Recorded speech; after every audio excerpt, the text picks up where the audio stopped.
Ahojte, ja som Natália a vítam vás u nového videa. Dneska by som chcela zhodnotiť čitateľský polrok. Našla som si zo pár otázočiek, aj som si to pripravila do odpovede, ktoré mi pomôžu takto zhodnotiť tie knižky, ktoré som prečítala. Dobre, poďme na to. A ako prvá otázočka to je, že koľko prečítaných kníh som mala za tento polrok. Vlastne je to 59, z toho môžem povedať, že približne polovica je komiks alebo manga, lebo aj to sa mi veľmi páči. A ako ďalšia otázka je obľúbená kniha za pol roka. Keďže polovica z tých prečítaných je manga, tak by som chcela začať ňou. A vlastne obľúbená manga za tohto pol roka je Nemôžem prestať preklínať. A je to taká veľmi zaujímavá fantasy manga, kde sa vlastne vyšetrujú vraždy, ktoré sú spôsobené prekliatím a náš vlastne hlavný hrdina je vyšetrovateľ, ktorý vyšetruje, kto to spravil. Veľmi sa mi táto manga páčila, zatiaľ má preložené len 3 časti a čo som pozerala, tak celkovo sú len 4. Pritom väčšinou manga má veľmi veľa častí a táto má len 4, ale je taká dobrá, že veľmi sa teším aj na tú poslednú. Fakt je to strašne super. A knižku, ktorú by som označila ako obľúbenú za tohto pol roka, je určite Blood of Hercules. Táto kniha sa mi strašne páči. Je to také dark romantasy, kde s inšpiráciou gréckej mytológie, ale je to tu trošku také pomenené a vlastne je tu aj taká apokalypsa kvôli tomu, že prišli titáni a vlastne naši ako grécki bohovia sú Spartania a oni sa schovávali dlho od ľudí. Čiže vlastne aj tie mýty akože nesedia k tomu, akí oni sú. A mne sa to veľmi páčilo. Určite to nie je pre každého, lebo je to veľmi taká sarkastická hlavná hrdinka, ktorá má veľa zaujímavých takých monológov a komentárov v hlave, ktoré si nemôže dovoliť povedať. Ale mne sa to strašne páčilo, úplne super to je a táto autorka si ma naozaj získala až tak, že som si vlastne kúpila aj špeciálne vydanie a to je jednoducho krása. Takže úplne som nadšená z tohto príbehu a určite budem čítať ďalšie knihy autorky. A ďalšia otázka je najlepšie pokračovanie, ktoré som čítala za tohto pol roka. Ja mám vždy s pokračovaniami problém, lebo veľmi rada knihy rozčítavam ako prvé časti a tie ďalšie až tak často nečítam. Ale teraz som našla dokonca 2, ktoré sa mi veľmi páčili. Prvá je Heaven's Official Blessing, druhá časť. Toto je vlastne taká čínska mytológia, ale v žánri danmei, čiže je tu ľubostná linka medzi dvoma mužskými postavami, ale je to veľmi dobre spracované, je to veľmi veľa mytológie a rôznych týchto dobrodružstiev, že je to úplne super knižka, je veľmi pekná a ja mám ukrajinské vydanie a sú tu aj ilustrácie, takže toto je veľmi super. A druhá kniha, ktorá je ako z tých najlepších pokračovaní, je určite Meč prísahy Brandona Sandersona. Toto je vlastne 3. časť archívu a je to také epické fantasy a je to strašne dobré. Táto kniha bola úplne úžasná. Má to také veľmi pomalé tempo, ale keď sa dostaneme na koniec tých posledných 100 strán, keď spojí celý ten príbeh a čo tam ten autor spravil, no toto bolo strašne dobré. Najprv som myslela, že až tak sa mi nebude páčiť, ale toto bolo super, teším sa na ďalšie časti. Takže ďalšia otázka je novinka, ktorú som ešte neprečítala. A mám tu dokonca 2, ktoré sú veľmi tak chválené a sú aj veľmi pekné, ale ako som sa k nim ešte nedostala.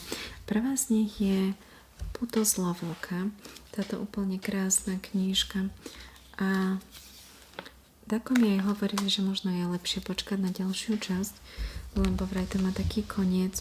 No uvidím, akože je nádherná, veľmi ju chvália, ale tak ako ešte neprišiel je čas pre mňa. A druhá takáto kniha je Štít vrabčiat. Táto tiež je veľmi chválená, že je to výborné romantasy, ale ja som sa k nej dáko ešte nedostala. Dobre, ďalšia otázka je najviac očakávaná kniha tohto pol roka, alebo môžeme povedať, že pol roka. Pre mňa sú to určite dve. Jedna z toho je Bones of Hercules, tiež mám ukrajinské vydanie, bude vychádzať v septembri v českom preklade. A ja som ju aj začala čítať, ale s touto knihou mám také, že ako keby nechcem ju dokončiť, lebo nechcem, aby príbeh skončil. Lebo veľmi sa mi v tom svete páči, aj tie postavy sa mi veľmi páčia. Takže ja to mám takto s ňou. A ďalšiu knihu, ktorú som veľmi, veľmi čakala, je Nocticadia. Neviem, či takto sa to vyslovuje. A toto je taká Dark Academia. A som veľmi na to zvedavá. Dlho som túto knižku chcela a nečakala som, že je taká veľká. Ale si hovorím, že toto je také jesenné čítanie, tak ešte s ňou počkam a potom si ju dám v jeseni. Dobre, a ďalšia otázka je najväčšie sklamanie knižné. No to musím povedať, že tieto knižky už nemám, ale tiež sú pre mňa dve, ktoré ma veľmi sklamali. Jednoducho nesadli mi tie knihy. Prvá z toho je Zvrácený osud. Je to také dark romantasy, ale mne to úprimne prišlo až také nechutné na konci. A ja nehovorím, môže byť, že niekomu sa to páči, niekomu kniha zájde, to je úplne v poriadku, ale mne osobne to vôbec nesadlo a ja som bola až taká z toho, že prečo som to dočítala, lebo ja väčšinou aj nedočítavam, ale bola to krátka kniha na 300 strán, počula som veľkú chválu a možno aj tie také vysoké očakávania spravili to, že som bola taká strašne z toho sklamaná. Druhá takáto kniha je Metal Slinger Vládcakovu. To tiež musím povedať, že veľmi vysoké očakávania spravili so mnou toto, že som bola až taká sklamaná. Lebo tá kniha v princípe nie je taká zlá a niekoho to môže veľmi baviť, ale ja tým, že to bolo tak strašne chválené, som čakala niečo úžasné. A pre mňa to také jednoducho nebolo. A ďalšiu otázku, tu máme najväčšie prekvapenie v dobrom slova zmysle, tak to je pre mňa určite Podľa vrány. Túto knihu nemám, lebo som ju čítala ako e-knihu, čiže nemám fyzickú verziu, ale je to taký dark romance. Mňa to veľmi bavilo, bolo to úplne super, také svižné, dobre, zaujímavé. Ako fakt, že pecka. Ešte som nečítala pokračovanie, lebo ja teda mám problém vždycky čítať pokračovanie, ale vlastne myslím, že už tento mesiac vychádza posledná časť, 4. Takže potom sa na to určite niekedy pozriem. A ešte jedna, čo bola strašné ako prekvapenie, že fakt ako ma to až ohúrilo, aké to bolo super, bo je knižka Tabu. A je to taká romantika od slovenskej autorky a ja fakt som nemala také veľké očakávanie, ale bolo to také strašne dobré, že som až uchvátená. Úžasná kniha, naozaj úplne úžasná. A dobre, ďalšia otázka je nový obľúbený autor. Myslím, že podľa toho, ako som hovorila, je asi jasné, že je to Jasmine Mas, autorka Blood of Hercules. Určite toto je autorka, o ktorej chcem čítať všetky knihy a naozaj, fakt, že teším sa na to, len nech napíše veľa, lebo toto sa mi fakt, že páčilo. Potom ďalšia otázka, to si môžem knižku aj rovno tu nechať, je nový obľúbený book boyfriend, tak určite Charon z Blood of Hercules. To nie je o čom. Najprv som myslela, že túto otázku ani nebudem dávať, ale potom som si spomenula na niektoré scény a si vravím, že nie, musím ho sem dať. Dobre, obľúbená postava celkovo by som povedala, že Kaladin z archívu Brandona Sandersona. To je fakt, že super postava. Sice veľmi trpí, ale veľmi sa mi páči. Ako ďalšia otázka je kniha, pri ktorej som plakala a to je Tabu. Strašne skoro mi srdce puklo, keď to bolo. Strašne som plakala, že muž na mňa pozeral, že čo sa mi deje. Ale kniha sa mi veľmi páčila, ale bolo to veľmi intenzívne. A kniha, ktorá ma rozveselila, musím povedať, že možno to bude taká netypická voľuba, ale je to Tieň noci.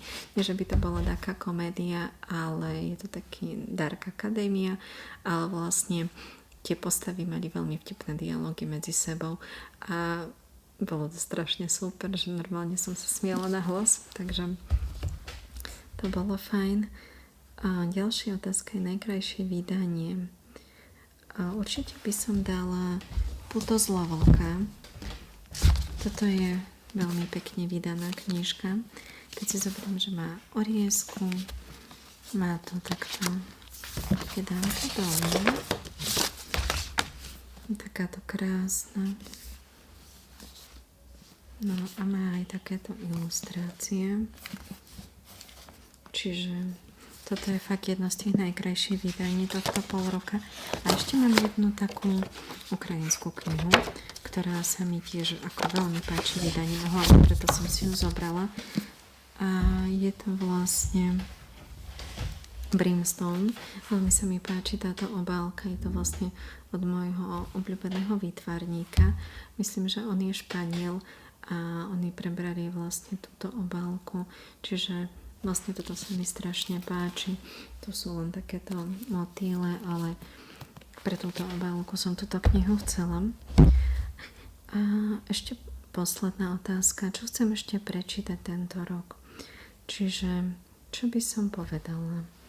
No, určite by som chcela prečítať Noctikády, ale myslím, že to budem v jeseni určite čítať, lebo príde mi, že ten vibe bude taký, neviem, nepríde mi to teraz veľmi vhodné v lete, ako oni hovorím, že by ma kniha nebavila, alebo by bola zlá preto, ale príde mi, že toto bude úplne úžasné čítať v októbri, v novembri, keď bude pršať vonku, bude to také, to bude ideálna kniha.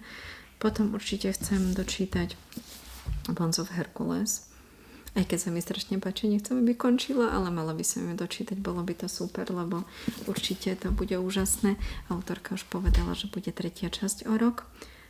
A ešte určite by som chcela prečítať, toto je úplne že z boku, a Rytmus vojny, čo je vlastne 4. časť a archívu Brandona Sandersona. Len stále čakám, kým vyjde novela Sweet Court, myslím, že sa volá, a to by malo byť medzi 3. a 4. časťou, ale stále nie je termín, kedy vyjde, ale vraj je preložená. Takže čakám, kým vyjde, ale bola by som veľmi rada, keby som túto 4. časť prečítala tento rok, lebo archív je super. A to je vlastne všetko, celkové moje zhodnotenie tohto čitateľského pol roka. Čo ste dobrého čítali vy, napíšte mi.